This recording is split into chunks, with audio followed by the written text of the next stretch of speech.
Hi, welcome everyone. This is Glenda Dawson, and we have LD, and you are watching us on Glenda's Dragon's Den. Glenda's Dragon's Den is part of the Conscious Awakening Network, and that streams live on Roku TV, Apple TV, Amazon Fire TV, and many other streaming platforms. So we'd like to just say thank you for following us, for being here with us week after week. And we did have the president of a wonderful place here right in the US, but he has had some um, technical difficulties. So we are now have Mark with us, who knows Dennis Stone, the president of the Americas Stonehenge. And we have Barbara DeLong here with us, and they're going to talk about this wonderful place, what it represents, and about Dennis, since And, fortunately Dennis couldn't be here. we can also cover Barbara's book Oh, before Barbara's book. Roswell. Okay, Or don't hold the books up because the titles are backwards. Just tell us what the titles are. what, Yeah. well, Before Roswell, the Mark, secret history of UFOs. Cool. also what might be interesting is that my late husband and I did a documentary called Secrets of the Stones. Nice. And that's quite interesting about the stone chambers and walls that are all around New England. Ooh. So, Where's that documentary accessible, Barbara? It's on, if you go to my website, barbaradelong.com, there is a link right there to the website. It plays right there. It's also Okay. on YouTube. All you have to do is type in Secrets of the Stones, and it's on YouTube as well. Oh, okay. And so So- what else is it? You could see it in YouTube, and you could see it on your website. And I'm going to put the website up now so people can look you up and really get all the story about it and all the information you and your late husband came up. So what's I'll call you um back. what we want to talk about now, the America's Stonehenge. Okay. You know, I've seen so many good pictures of it, and Dennis is such a wonderful person. Unfortunately, technology as it is, sometimes it wants to play, and sometimes it doesn't, right? Right. So, either Barbara, one, why don't you tell us your connection to it? right? Yes, that'd be great. Well, when we did Secrets of the Stones, Mhm. one of the places that we did journey to and look into tremendously was American Stonehenge, because of course it's such a wonderful collection of chambers and stone edifices. And actually, when Dennis saw Secrets of the Stones, I believe there was a while that he was actually showing it in his visitor center. Mm. So there's a great deal to be said about it. It's got all sorts of stone. Well, it has the chambers. It has the they call it the sacrificial table, and I think it was not for sacrifice personally.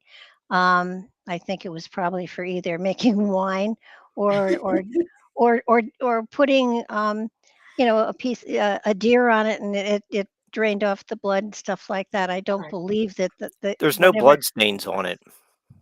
Well, Mark, it's thousands of years old. Give it a So break. wine, there's wine on it. That's it. So it's the sacramental table.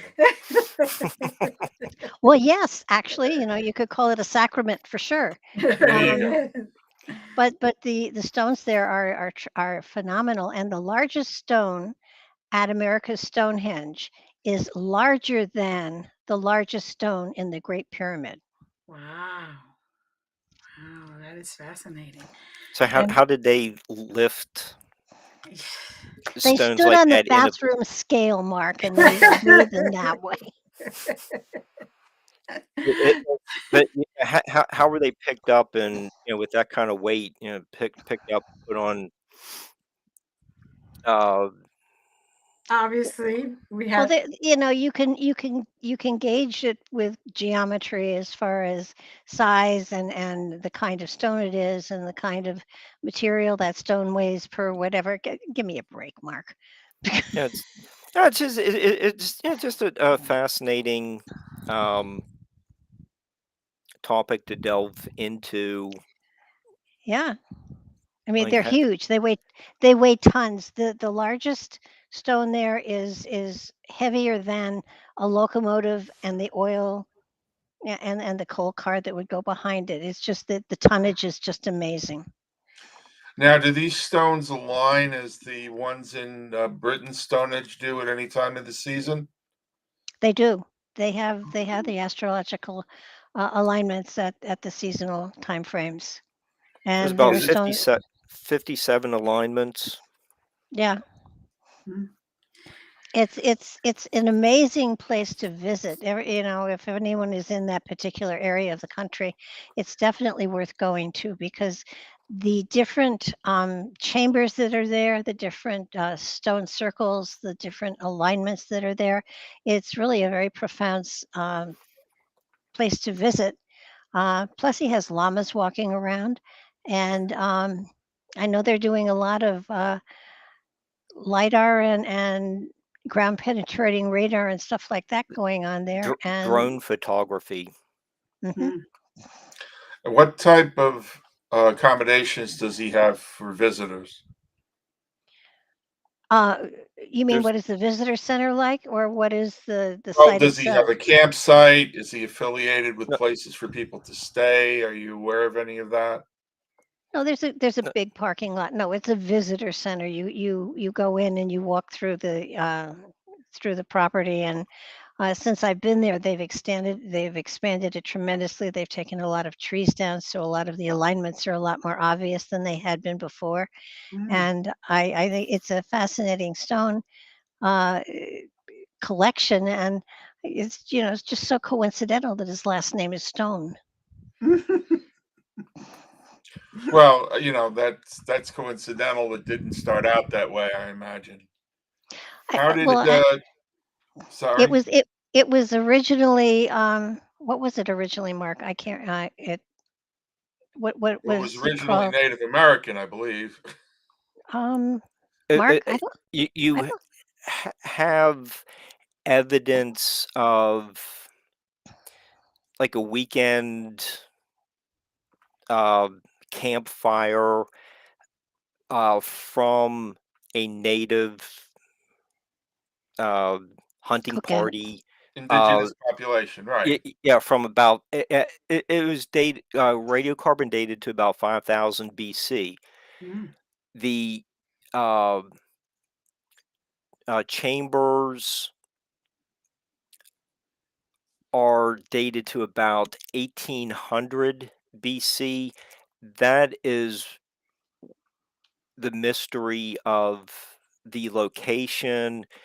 Um, there's evidence of, uh, Western European megalithic builders, Mm. possibly being the ones who built the chambers. You have the ibex petroglyph that looks, more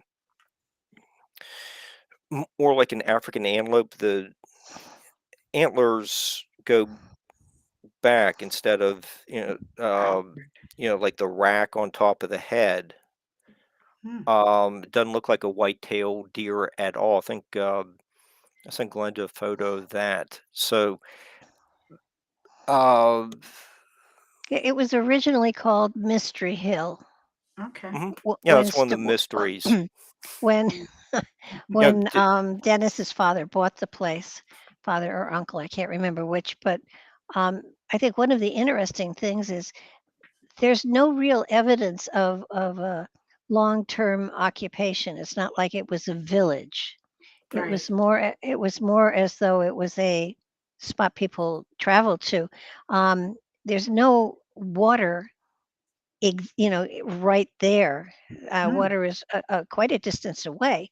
So they would have to have portaged the water up to the site. Now, if you go back, thousands of years, there is it a river, I think, Mark, there? A river,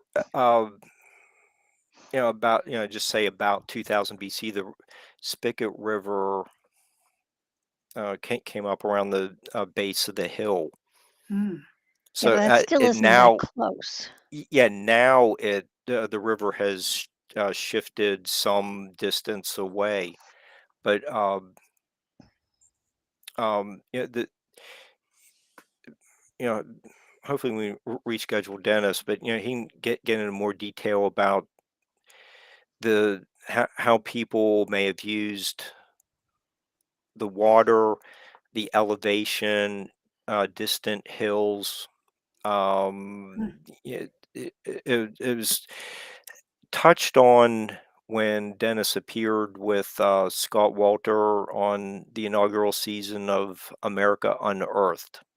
Mm. Okay. One of And one of the interesting things, though, is that none of these chambers show evidence of any sort of fire or smoke being in them, so they weren't used for habitation. Right. So that they were, and there was no way, at least presently, that you can close them off, so they weren't meant for food storage or anything like that. So Mm. as far as what they were for, it begs the question. There is around the sacrificial table, are chambers that kind of go beside and beneath it, so that there Mm. are talking tubes sort of that you can talk through. Right. But so that it must have been or could have been a ritualistic type thing. But there's really no knowing. And if it had been Irish monks, there would have been some sort of religious symbols somewhere, and there aren't any. Right. Right. So, and I know that's the chambers that my husband and I looked at. So they kept saying, well, it was the Irish monks that built them because they used corbelled construction, but you don't see the corbelled construction at American Stonehenge as much as you see it in the ones that are down in New York State and lower and more to the west. Mm. so, Okay. Barbara, did you find uh, similar, just say some of the evidence of burning in some of the chambers that you document in N- Secrets of the Stones, or did was could they have been used for something identifiable, some kind of No, that's what, excuse me, that's what really confused us tremendously because people used to say they were storage for food or whatever, and there's no cross ventilation. If you had put food in there and sealed it up, it would have spoiled immediately. Mm. There was no soot, there was no smoke, there were no windows, there was just the door opening, and that was it. And they looked to carbon date it. The only place they found carbon dating was in a campfire, but they weren't really sure when the campfire happened. The interesting thing about the chambers in New England is that some of them have a magnetic anomaly in their doorway, so Mm. that as you go in, your compass goes crazy. Wow. And but they weren't to be lived in. They also weren't burial places either. So it begs the issue. I don't know what they were used for. I sort of they're made mostly of granite. Granite has a great deal of crystal in it, of quartz in it. Mm. Could have been used for telecommunication of some sort at some point in time. Could they been used for some type of portal by more advanced It's civilizations? it absolutely, that's another possibility of what they were used for. Mm. The interesting thing is there used to be about 800 of them in the New England area. Now they're down to 200 Oh. because they're slowly being destroyed because people are making patios of the stones and and they're being destroyed because of roads being widened. And you kind of look at them and you think there's some sort of magic here, because when you walk into them, it's almost as though you're walking into a crop circle. There is the smell of slight smell of ozone, Right. and no bugs, Hmm. no bugs at all. Mm. And it's almost like with Get Smart, he had the cone of silence that Right. dropped over him. That's what these chambers are like. Everything is muffled on the outside, Huh. even those that are built right at the edge of streets. As cars go by, you very rarely hear them. What about radon? Is there any radon in them? Not that we've been able to detect. Okay. Wow. Detect. Well, that's good. And Barbara, you also cover some of the walls across New England. hmm And Dennis has a few of the serpentine walls across his property. There might be some of the bends in them, like the serpent mound that okay, like this one bend is aligned to the summer solstice, sunrise. The next one is for the winter solstice, and there's like a pattern to the um, bends in the snake-like hmm structure of the wall. Um, it, what when you went to some of these other walls throughout New England, what were some of the patterns you noticed? Well, I think I think what was fascinating was that we would follow a wall and we would find it enclosed nothing, or it was totally enclosed so that there was no way to drive stock in or out of it. There were zigzag walls, and there were serpent walls too. It really is fascinating thing we followed a lot of these walls into the woods. We never arrived anywhere on time because we always saw a wall that we had to get out of the car and follow. And they were amazing because one of the fascinating things about them is you see them and they are about 3, maybe 4 feet high. But the reality is, if you dig down, you'll find that they're 6 to 8 feet tall. Wow. Hmm. And a lot of people say, well, the farmers built them when they were clearing fields, but the reality is they're enclosed. There's no You'd have to lift the animals in and out. You couldn't drive them in and out through an opening. Mm. So and I think Patrick figured out how long it would take a farmer to actually build. Yeah, the amount of walls that were here in New England. I think in 1839 they did the agricultural department of the U.S. did a study of the walls in New England and found that they were long enough to reach to the moon and back. Wow. Right. Well, is it possible, considering that there's a good 4 feet of the walls buried, that in that buried portion there's an opening to drive animals in and out? Uh, Probably, but you'd have to dig up an awful lot of walls to find them. I mean, Right, but at that time, I, if that was their purpose, then that could answer that question. Glenda, Hmm.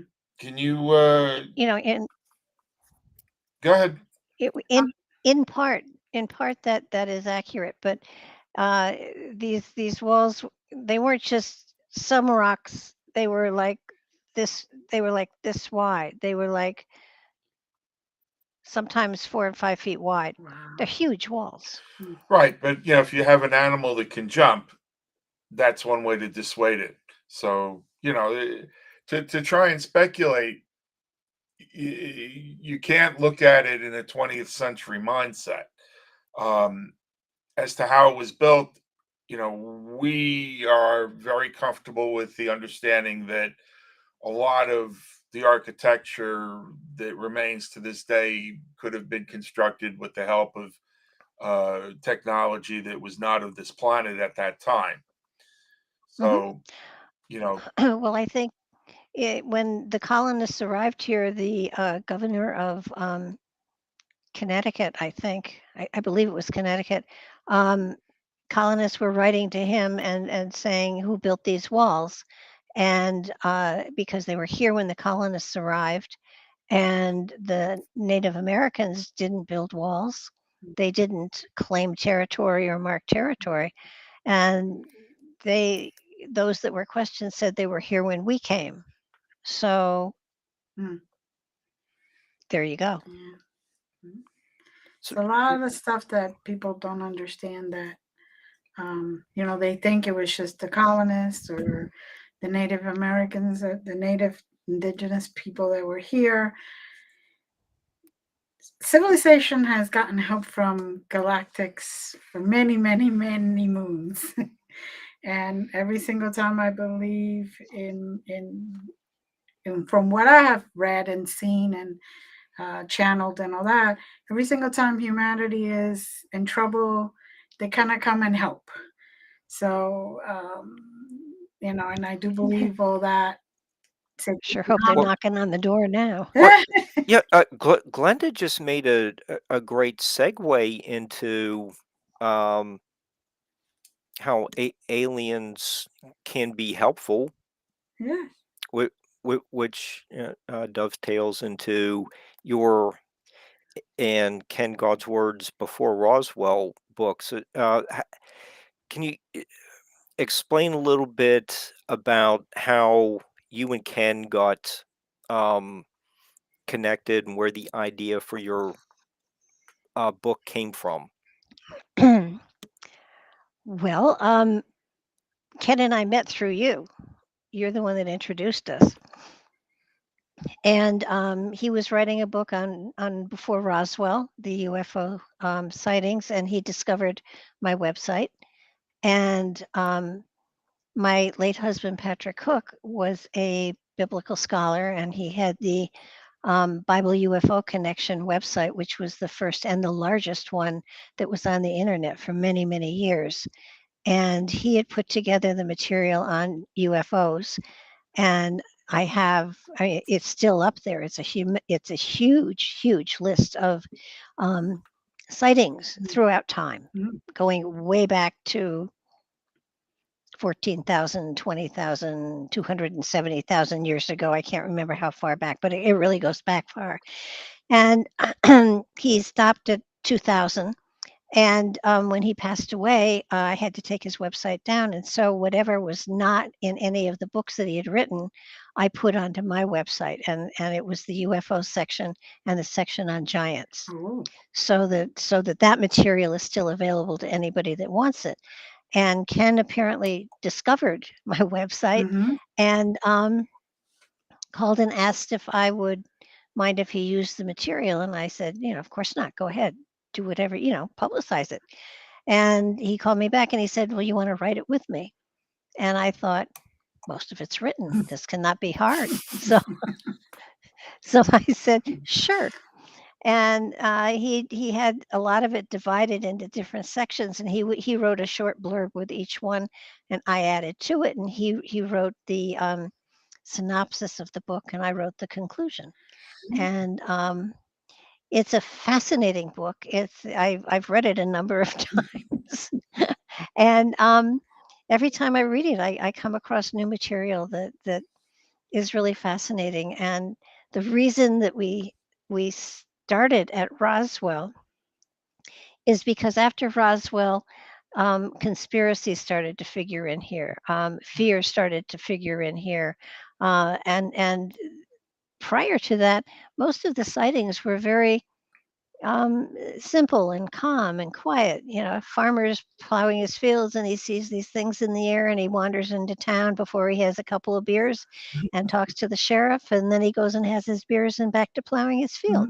I mean, there's no horror, there's no fear, there's no secrecy connected to any of the stuff prior to Roswell. After Roswell, there was, it became a political thing, and the sightings before that, going way back in time, were really quite calm. They weren't fearful. They were, That's weird. I wonder what that is type stuff. And where can one find your book, Barbara? Before Roswell is on Amazon. Okay. It's also available on my website. I have a section that is called I highly recommend, and there's a section for all the books that I recommend that are there, and so it's there as well. Okay. Good. So people can find it there. And you said you wrote the conclusion. What did you conclude? Well, among other things, that if they were here to destroy us, they're very slow workers. Um, they've had a lot of time Right. to actually destroy and terraform the planet. And I think that a lot of times that people are saying, well, why aren't they contacting us? I think that they are contacting us through awareness, through consciousness. Mhm. I don't think they're going to land on the White House lawn. I don't think they're going to. I mean, people talk about them working for one government or another, and I don't believe that they're doing that. I truly don't. I believe that wise individuals have come into our culture when we needed time and wisdom and insight and help. But I do believe that there is, like in Star Trek, a non-intervention contract out there. Well, I think they're waiting for us to grow up. Yeah. Was my conclusion. well, I think in any society, empowerment overrides enablement. So, it's one thing to empower culture, it's another thing to enable them. How do you feel about Joseph Campbell and his work? Are you familiar with that? And vaguely, I think my feeling is that if as a group, these people, these cultures, these species now, and remember, we all come from the same source, Right. no matter what planet, whatever. We all come from the same place. Mhm. Um, if they did descend upon us, um, we would eventually create a religion around them and worship them, Mm. and that's not appropriate. Right. And so I think that there is a great deal of education and wisdom and growth and security that humanity has to develop before we can really even think to communicate with these people. I mean, Eisenhower supposedly has a contract with them, and when you stop and think about it, how stupid is that? I mean, we made contracts with the Native Americans and broke the contracts immediately, and if an alien race was going to make a contract with us, it wouldn't be worth the paper it was written on. It's silly. So until we're at a place where communication can be on a spiritual level, um, I don't think it will work, and I don't think that they will interact with us. I mean, we can channel them, we can channel information from them, we can get wisdom from them that way, Mhm. but they're not going to knock on your door yet. I don't think. Okay. Of course, Billy Meyer would have another, a lot to say about that because he's been dealing with them for centuries, Mm. not centuries, decades, for sure, decades. Centuries now. Could be. We support the concept of past lives, so who knows? Right. Oh yeah. Right. Yeah. Okay. So It- they do contact people though, and not just in channel. It intuitively, Yeah. sure. And there has been some people who have been able to actually see them and in awoken times, like daytimes, and they actually see them and speak to them. Not every I can't say every species or every type or anything, but there have been people who have actually walking, and there it is. There they are. Well, in my Uh-huh. opinion, and it's only my Right. opinion, I believe they're seeing holograms. Okay. Mhm. Well, if they're seeing holograms, the holograms are being generated for the purpose of communication. Can we agree on that? Oh, sure. Yeah. So, yeah. What about the concept of different frequencies and the concept of quantum physics having different planes of existence based on frequency. How do you feel about Oh, that? no, I totally agree. I think there are probably lots of cultures that are existing right next to us right now. Mhm. And very often people will see shadow figures and things like that, and they're seeing a fold in time. They're seeing an overlap of dimensions or dimensions, worlds, so that yeah, definitely I would agree with that. And I would say that we are not of a frequency that can really communicate with other cultures that come from other stars or dimensions, or through wormholes, Right. um, because we have our frequency as a human being is not high enough to be able to really communicate with them. Can we get there? Sure. Um, my goodness, if you use even solfeggio music, that helps to raise the frequency. Mhm. There's lots of ways to raise your frequency, but it's a matter of working with the elements of being, it's like developing a muscle. If you want to go to that frequency, you can go to that frequency, but you have to make sure that you solidify the path to it, and you have to work on it to be able to hold on to it long enough to be able to interact with whatever or whoever is there. And you have to ensure that you can find your way back when you're ready, or you might wind up like Edgar Gacy. Uh, Yeah. but how about Reiki? Are you familiar with Reiki and the concept of channeling that healing facilitation? Uh, Yeah, I'm a Reiki master. Okay. well, that's something you share Definitely. with Glenda. Mm. Yeah. Yeah, I have been for quite a while, and also an ordained minister, so That's that another thing you share with Glenda. I can marry and bury. Yeah, there you go. That's what I keep saying. And she keeps threatening me with both. But yeah, so you practice Usui, or do you practice other modalities as well? Um, Actually, it's been such a long time now that I sort of have evolved into whatever works for me and I'm most comfortable with. So Right. I wouldn't say I relate to any particular one modality. It's sort of like what feels right to me is what I utilize. Right. Yes, I'm the same way. I started taking classes and all that when they didn't give you books, they didn't give you anything. It was back in the early 1980s where you sat in this place and people from Japan came over, did their thing. You came back later, 21 days later, they did it Uh-huh. again. And I started back then, and now I have studied other modalities because I like the ability to do different frequencies at Hmm. will, which is really interesting. Um, so how you know how did you get to your this interest in all this stuff? Because everybody has a different way of getting there. Um, Well, I've always been intuitive, mhm. and I guess the turning point was when a UFO landed on my campus and I saw it. Okay. Um, it kind of I took a look as it it landed and the police came running, and when they turned on the stadium lights, it rose up and it swooped over my dorm. And I tell people that I mean, time sort of stood still. I don't know how long it was. It felt like it went very slow, but I'm pretty sure it went pretty fast. But it was close enough to me. I would say it was probably within 300 feet as it swooped over my dorm, and if it had had a VIN number, I could have read it.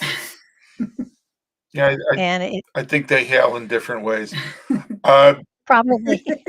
but time is a man-made construct, and Mhm. so time could have been whatever it was, and as you were pulled into that experience, you might have actually jumped into a different frequency to be able to see it. And Could have been because the girls' dorm was locked, so we were just all crowded around windows watching, and a lot of them were screaming, a lot of them hid in closets, can't figure out why, but, they were terrified and they were crying, and, um, I just looked at it and I thought, "Oh, this is so cool. I wanna ride that thing," and the girl standing right next to me did not see it. Wow, there you go. So it's sort of like with Close Encounters of a Third Kind. I think you had to be of a level of awareness or consciousness Mhm. to be comfortable with seeing it. And it's sort of like at the end of Close Encounters, they shove him onto the spaceship with the aliens, and others are saying, but he hasn't had the training and whatever. And the comment was, yes, but he was invited. So I felt invited. Nice.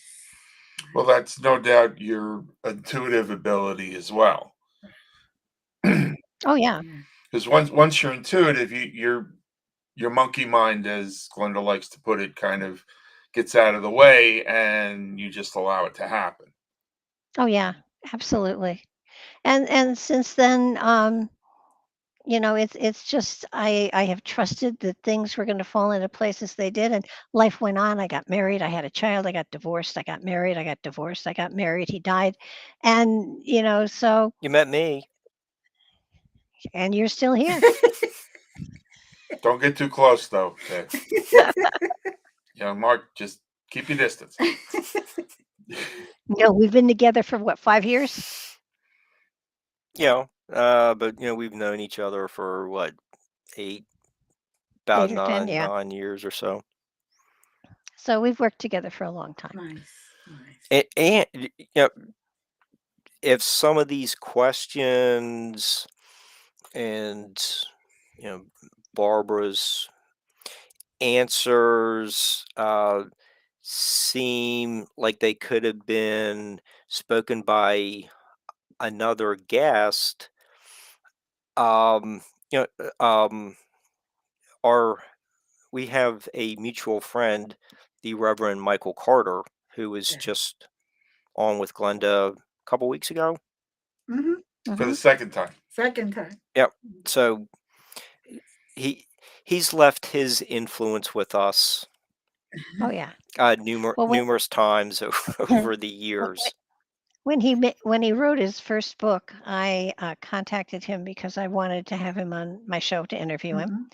Mhm. And he said, "Do you know anything about the Bible?" And I said, "Yeah, a little bit. I'm okay with that." And he said, "Well, how about UFOs in the Bible?" I said, "Yeah, I'm okay." At this time, I'm married to Patrick Cook, who's the authority. Right. Um, in the front of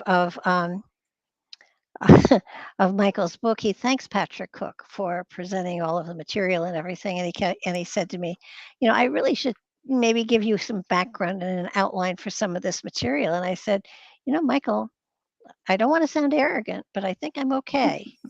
And he said, "I really think you want to have a good foundation." And I said, "Michael, my husband is Patrick Cook." And he said, "Never mind." It's nothing like that light bulb moment. Yeah. So, Barbara, what do you want to accomplish going forward?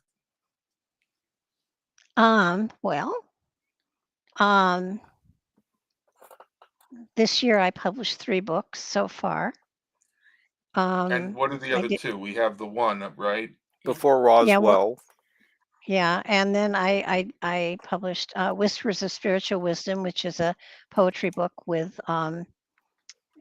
philosophical blurbs. Right. And I just it actually is getting launched. The next book is getting launched on Friday. It's called well, 30 years ago I painted a deck of cards called the Cosmic Deck of Initiation. They were hand painted mandalas. Mm. Totally not tarot. I invented the whole system myself. It was a deck of cards, is a deck of cards that is a spiritual trip through the evolution of the human spirit. Mm. And they stopped publishing them, and Ken Gosward offered to republish them and asked me to write the handbook that goes with them. And so, while he was republishing the cards, I wrote the almost 400-page book, How to Use the Cosmic Deck of Initiation. Okay. And that's just now hit Amazon. And the cards and the book will be launched on Friday. Mm. And it's an amazing journey of spiritual enlightenment. And it really, the bottom line is, it tells people how to go within themselves to find the answers that they need, rather than looking to someone else or for someone else. That they are a master in themselves, and that all of the answers are there, and that when they were created, when their body was created to become the avatar for the spirit, the moment that life started and spirit entered the body, it brought with it its spiritual DNA that had the roadmap for this lifetime and the Akashic records for lifetimes past. Mhm.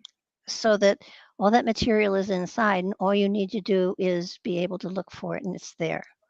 So that's getting published and is out there. And after that is going to be a book called 101 Spiritual Questions. Nice. And then there are a couple of other books online too. Okay, well, we have your author's page there for Amazon, so they'll be able to pick up all the books there. And as you publish them, if they subscribe to your page, then they get notified as soon as you put something up. Your website. Absolutely. No, the Yeah. Amazon. Oh, the Amazon authors page. Yes. Okay. Amazon. Well, do you Okay, there. have a way to on your .com? Do you have a way to subscribe to any notifications there as well? Yeah, and the book and the deck of cards actually have their own website. Oh. It's on my website. But if they want to look at it, its address is cosmicdeckofinitiation.com. And people can get the cards and the book there. And there's a seekers forum that's there too.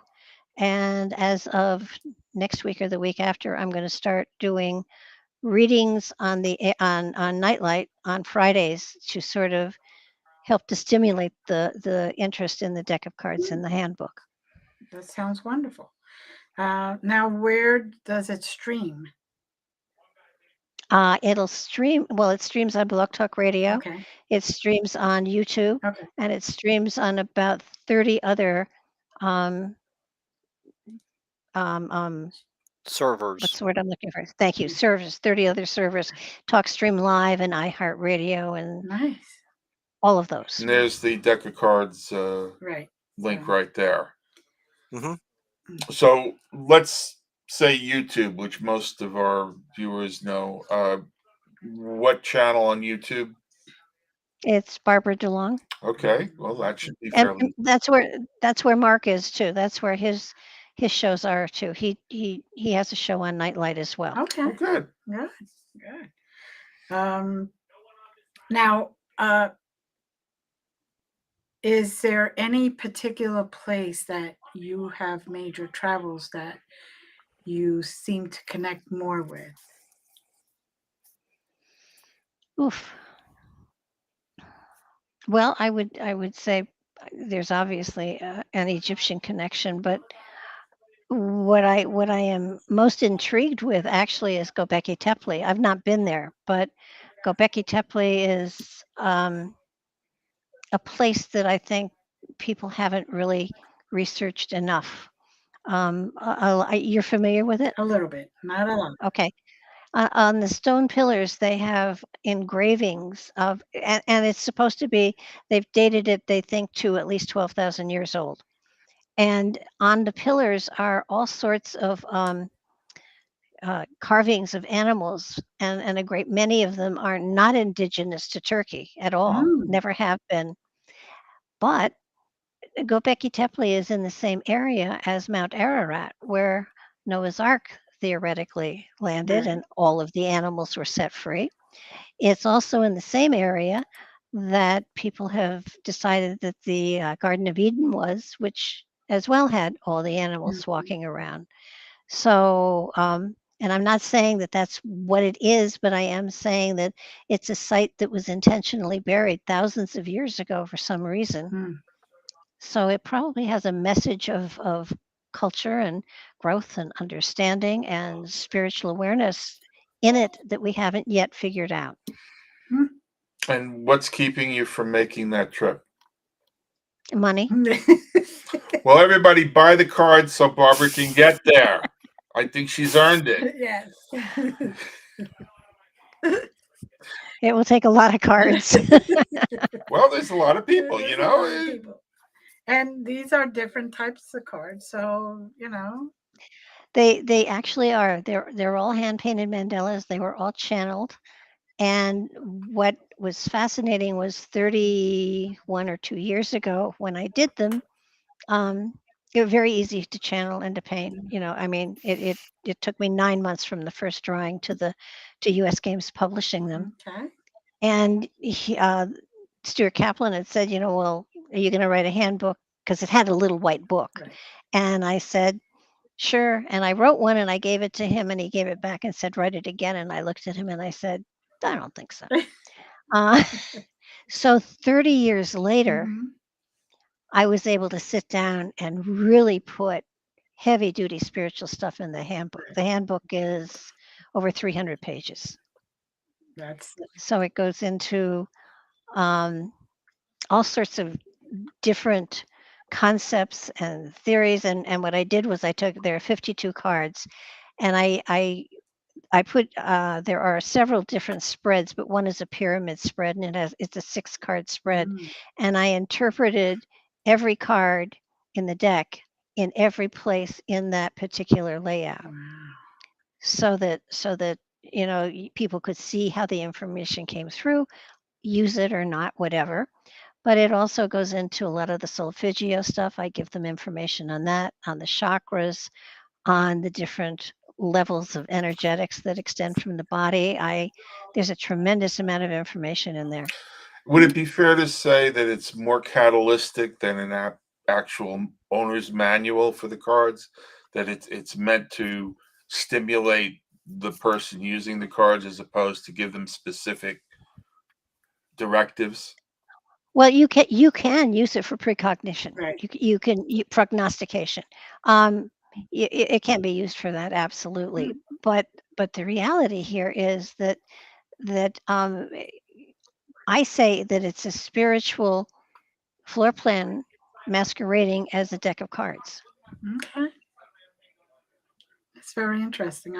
I mean, the person that wrote the back of the book has been using the cards for at least the last 20 years. So, and he was very gracious to actually, you know, give me a blurb for the back of the book because, you know, I actually didn't know what to put on the back. Well, I have to thank you because I know someone whose birthday is coming up who's probably going to wind up with a deck of cards. The deck of cards are beautiful. They're hexagon in Ooh. shape. Oh, yeah. And yeah, Yeah. no, Yeah. they're really cool. Do I have a deck of cards? I don't. Um, it's a beautiful deck. It really is. It must be if you channeled them and hand painted them. Right. And found the cause to republish them. So, you know, as people are acknowledging their spiritual paths more these days and awakening and ascending to a greater place of spiritual awareness, it's wonderful that these are still, if not more so, applicable than they were 30 years ago. Well, 30 years ago, I wasn't deep enough into spirituality to actually have given them information that would be of help to them. And what I loved about writing it, and every now and then I'd sit back and I'd say, "Oh, that's really fascinating," you know. You know, you get carried away sometimes, and so it was an adventure for me, and I just wasn't old enough spiritually to have written the handbook. So it was an exciting time that I know people kept saying, well, we can't find the deck anymore, and there's only one deck on on Amazon that I could find, and it was $400 and some dollars. And it was like, whoa, it must be time for another deck. But if you look at the old deck, which is a circular deck, and then you look at the book and the cards now, it's a second coming. They're born again.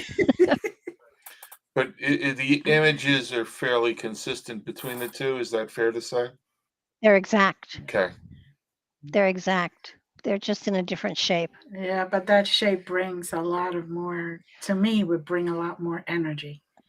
Oh, it does, and it was interesting because when I spoke with the publishers, wanted to make sure I wasn't still under contract to U.S. Games, and I'm not.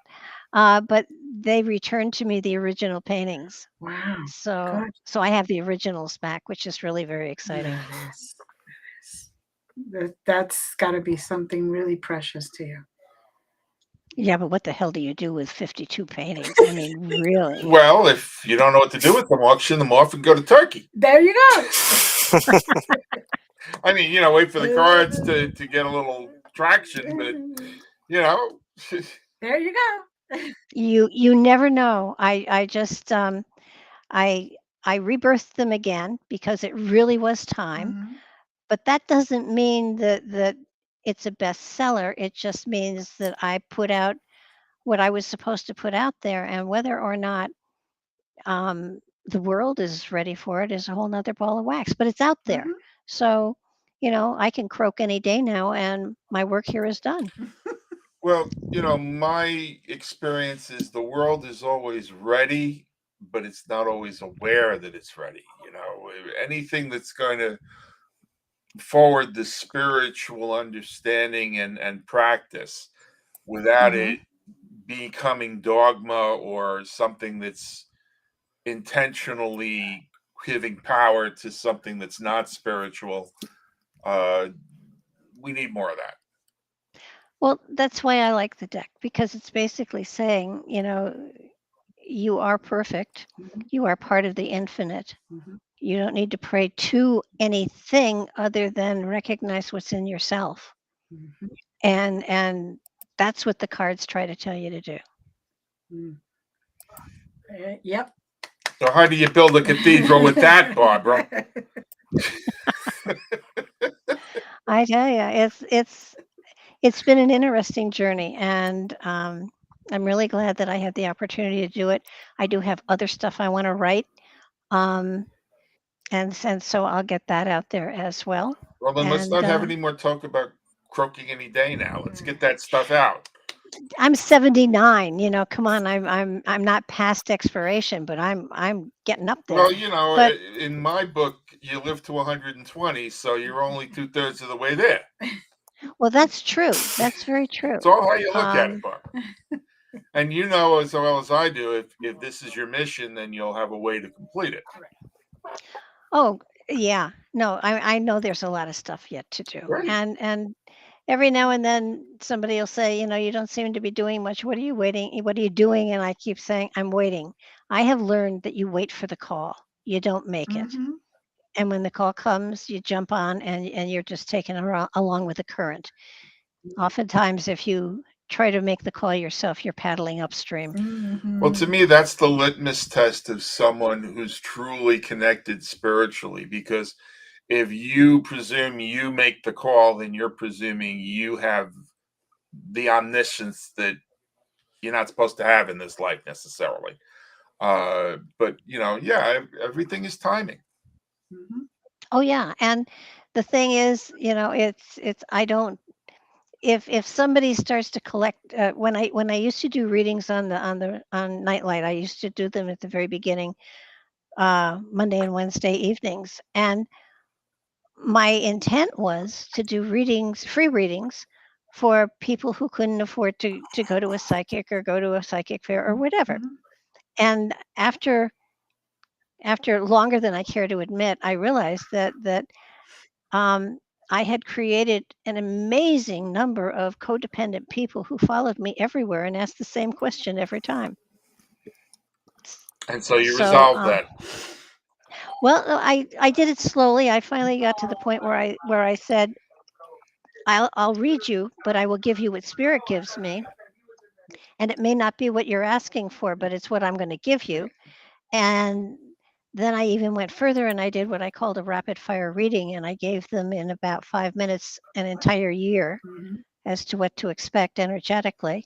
And I said at the end, I will happily answer a question about anything I have said, but don't try to sneak in with something I didn't mention. Right. And they always did. But so my co-host from that time frame and I are going to start doing free readings again, and we'll see we'll see if anybody comes for free readings. I'm sure there will be. Well, we have a few minutes left. Is there anything? I'll give it to you first, Barbara, since we've been talking with you the most, that you want to close with that we haven't touched on. Oh, tons of stuff. But I am so appreciative that I got to talk about both books, and I want to thank you for squeezing me in, and Mark for finding me and squeezing me in as well. Well, we want to thank you for Super. allowing yourself to be squeezed. Yeah. Mark, how about you? I'm really busy, but I am working on developing some great shows for over the summer. Have follow-up true crime story coming up, or a true crime author coming up. In a couple weeks, he will be discussing another aspect of Elliot Ness's career other than the Untouchables. He has some other prehistory shows lined up on Nightlight over the summer. So it's so I'm doing things like that to just try to keep up with the readings to make sure the listeners get a uh, rewarding experience. And what is your show on Nightlight? Nightlight Yeah, 2. Nightlight Part 2. I just go under the umbrella term. Okay. Great. That's great. Well, No, so now people know how to find you as well. I want to thank you both. Yes. It's always interesting doing live shows, and I'm really grateful that you were both available and willing to give us so much of yourselves this evening at literally no notice. Yes. Honey, sorry you want about to take that. us home? Well, I want to say thank you to both of you. Please hold on for a second as we say goodbye to our audience. Thank you for being here week after week, and keep those emails coming. Let us know what you think. If there's anybody in particular you're looking for, any subject in particular, and as always, many blessings.